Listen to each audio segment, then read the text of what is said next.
Today I want to talk to you about earnest money and construction deposits. First, earnest money. What is it? So earnest money, as you know, is a good faith deposit that a buyer is planning on purchasing a home. Though it kind of, depending on markets, depends on how agents or buyers might treat earnest money. So we know that earnest money is simply your good faith deposit, but the actual good consideration for the purchase of the home is the terms of the agreement. So the purchase price that you're agreeing to close on the property, that sort of thing.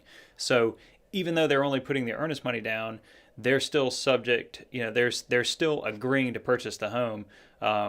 So there's more than just the earnest money that's forfeit if the buyer doesn't move forward.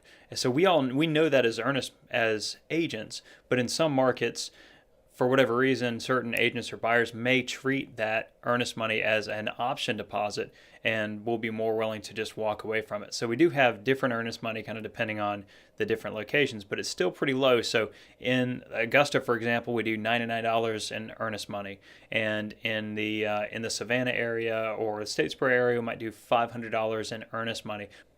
So somebody might ask, why is it such a low amount? And I like to say, well, we're that confident in our product that even if for whatever reason you don't close on the home, we're confident that we'll be able to sell it to the next buyer quickly. So we keep our earnest money low to allow you to go ahead and get started with little down. Less worrying about the closing process and more of just getting excited about your home. The other thing that I like to mention too is, it has to do with approved lenders. So to get the low earnest money of $99 or $500, depending on the area, you have to use an approved lender. So a buyer would have to use an approved lender. And, what is an approved lender? Well, since we've been in the business for over 2 decades, we've established a relationship with some of the best lenders in the area. These are lenders that are going to provide the best customer service, the most competitive rates. They're going to close the homes on time, as many times as possible, get all their information up front, do all their homework, and not let things fall through the cracks, which so many times happens with lenders that are either new to the business, maybe they have a new loan originator, or maybe they're a large, non-local lender that doesn't have any accountability to the area. See, local lenders, if they do a poor job for people in the area, they'll lose business.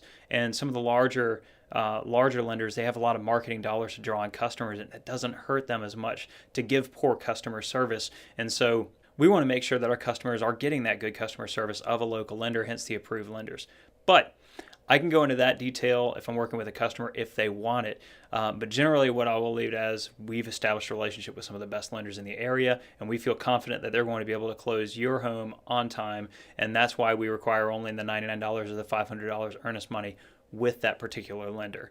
Now, if you go with a lender that's not on the approved lender list, absolutely, that's no problem. We do require a $1,500 non-refundable construction deposit because we need a show that you are confident in their ability to close your home, because they're not on our approved lender list. We don't necessarily have that relationship to know it's going to close on time and that it is definitely going to close.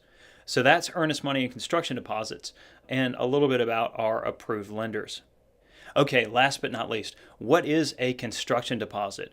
So a construction deposit, unlike earnest money, is non-refundable regardless of the circumstances. So, for example, if the finance contingency would not count. So if they were unable to get financing, we would still retain the construction deposit.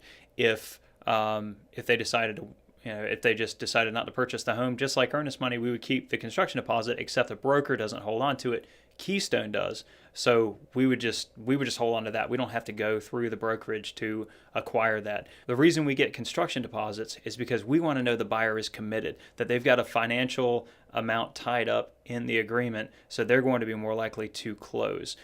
So for example, especially if we're doing something to the home that's going to either diminish the property value, or we're putting a certain amount of money into the home that's not necessarily going to increase the value. So for example, tearing up flooring and putting new flooring in, we've incurred more expenses than we're going to get from the property by selling it. That's an example of something that we would want to get a construction deposit for, and the entire reason that the construction deposit exists. As always, hit me up with questions, and I'm happy to get feedback on other things that I can cover in the future. Thanks.